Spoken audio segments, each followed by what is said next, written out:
आप देख रहे हैं डार्क फाइल्स। तो चलिए बढ़ते हैं आज की इस कहानी की ओर। रात के 9 बज रहे थे। मैं अपने दोस्तों के साथ गप्पे लड़ाता हुआ अपने घर की ओर जा रहा था। काफी ठंड का मौसम होने के कारण पूरे रास्ते पर हमारे अलावा दूर दूर तक हमें कोई भी नहीं दिख रहा था। पूरे रास्ते पर सन्नाटा इस कदर फैला हुआ था कि हमारे आपस में बातें करने की आवाज गूंज सी रही थी। दरअसल हम 4 दोस्त दूसरे गांव से मेला देखकर आ रहे हैं।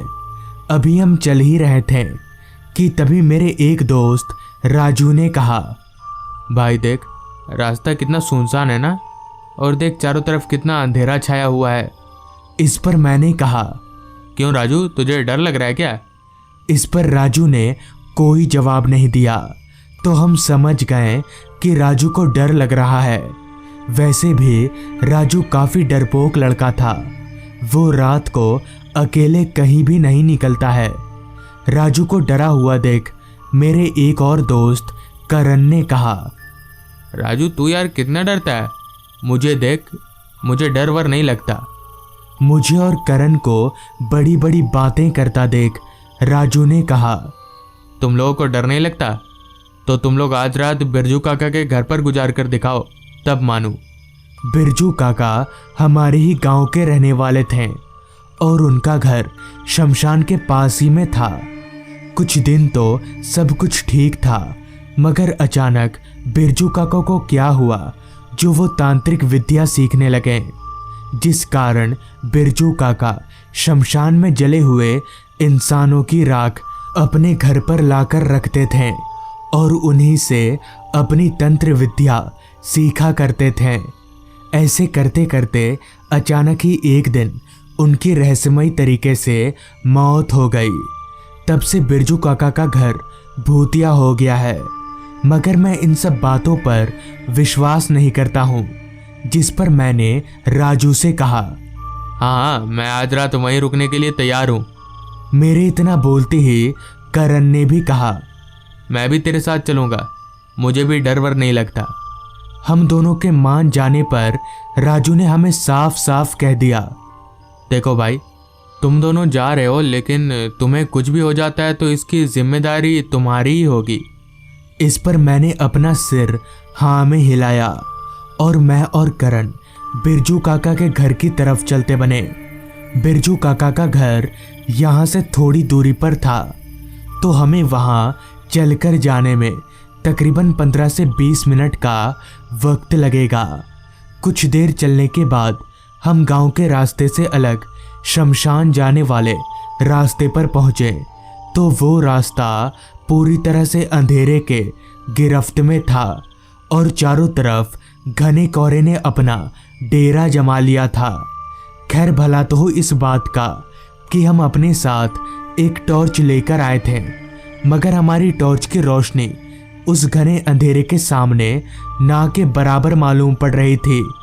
बीच बीच में आ रहे रात कीड़ों की आवाज़ें उस माहौल को और भी ज़्यादा सुनसान बना रही थी।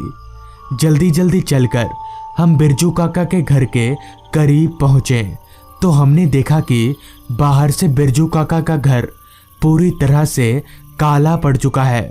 मानो इस घर को किसी तंत्र मंत्र ने पूरी तरह से जकड़ रखा हो। काफ़ी सालों से घर बंद होने के कारण उस घर के सारे दरवाजे खिड़कियां टूट सी गई थी, तो हमें उस घर के अंदर दाखिल होने में ज़रा भी परेशानी नहीं हुई। उस घर के अंदर दाखिल होते ही मैंने जब अपनी टॉर्च की लाइट उस घर के अंदर चारों ओर घुमाई, तो घर के अंदर का सारा माहौल खंडर में तब्दील हो गया था। जगह जगह पर बस मकड़ी के जाले ही नजर आ रहे थे।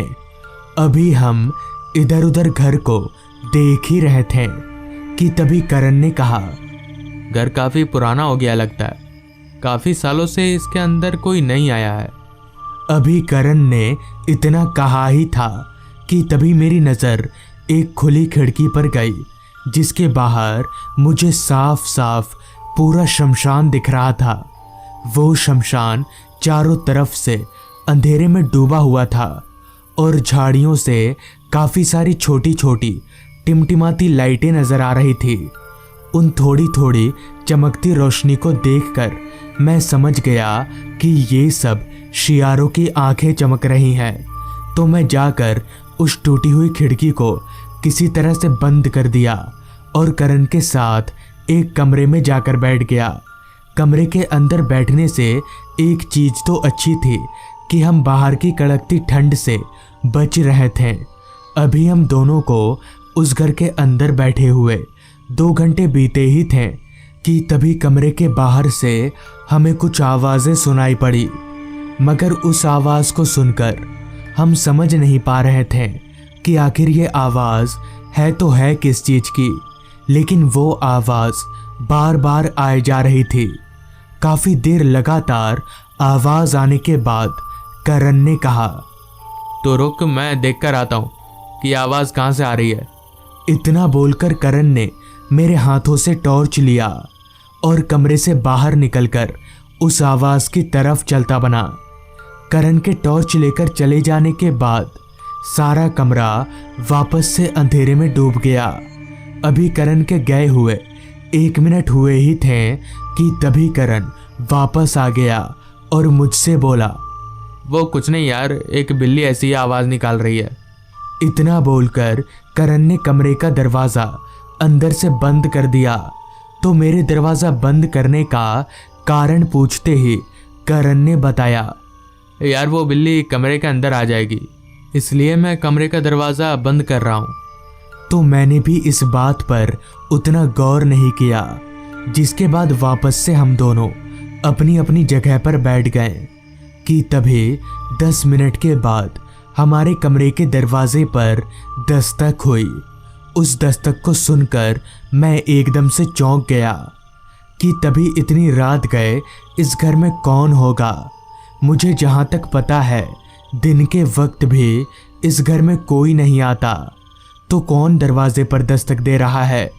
2-3 बार इसी तरह दरवाजे पर दस्तक देने के बाद मैं अपनी जगह से उठा और चलकर दरवाजे के करीब गया और चिल्लाकर दरवाजे पर दस्तक देने वाले से पूछा, कौन है बाहर? तो मेरे इतना बोलते ही बाहर से आवाज़ आई, अभिनव, मैं हूँ करण, तूने दरवाज़ा बंद क्यों कर दिया? ये सुनते ही मेरा सर एकदम से घूमने लगा कि आखिर ऐसा कैसे हो सकता है। करण तो मेरे पीछे ही बैठा हुआ है। इतना सोचकर जब मैंने अपनी निगाहें अपने पीछे करण की ओर घुमाई तो मैं ऊपर से लेकर नीचे तक हिल गया और मेरे शरीर का सारा खून सूखने लगा, क्योंकि मैं जैसे ही पीछे मुड़ा तो वहाँ करण था ही नहीं, बल्कि पूरे कमरे में मैं अकेला ही था, जिस पर मैंने झट से बंद दरवाजे को खोल दिया तो असली वाला करण चलकर अंदर आ गया। मुझे बहुत हैरानी हुई कि जब करण अभी आया तो इससे पहले मेरे साथ कौन बैठा हुआ था। अब मैं समझ गया था कि यहाँ रुकना मतलब अपनी मौत को दावत देना, जिसके बाद मैं असली वाले करण को सारी बात बताकर बाहर निकलने के लिए हम दोनों उस घर के दरवाजे के पास गए। तो जैसे ही हमने दरवाज़ा खोला तो हमारे होश उड़ गए और हमारा पूरा शरीर जोर जोर से कांपने लगा, क्योंकि दरवाजे के बाहर बिरजू काका की आत्मा खड़ी थी, जिनका चेहरा पूरी तरह से जला हुआ और उनके दोनों हाथ कटे हुए थे। ये देखकर हम भागते हुए वापस घर के अंदर आए ताकि हम खिड़की से कूदकर भाग सकें, मगर जैसे ही हम भागकर खिड़की के करीब पहुंचे तो हमने देखा कि बिरजू काका की आत्मा खिड़की के बाहर उसी तरह से खड़ी है। अब हमें समझ आ गया था कि हम मरने वाले हैं। इतने में ही हाथों में मशाल लेकर घर के अंदर 4-5 लोग दाखिल हो गए, जिनके आते ही बिरजू काका की आत्मा हवा में धुआं हो गई।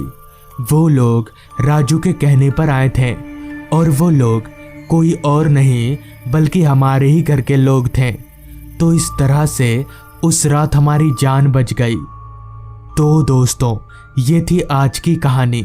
अगर आपको ये कहानी अच्छी लगी हो तो चैनल को ज़रूर सब्सक्राइब कर लें। तो मैं आपका दोस्त आर्यन जल्द ही मिलूंगा आपसे ऐसी ही एक कहानी के साथ।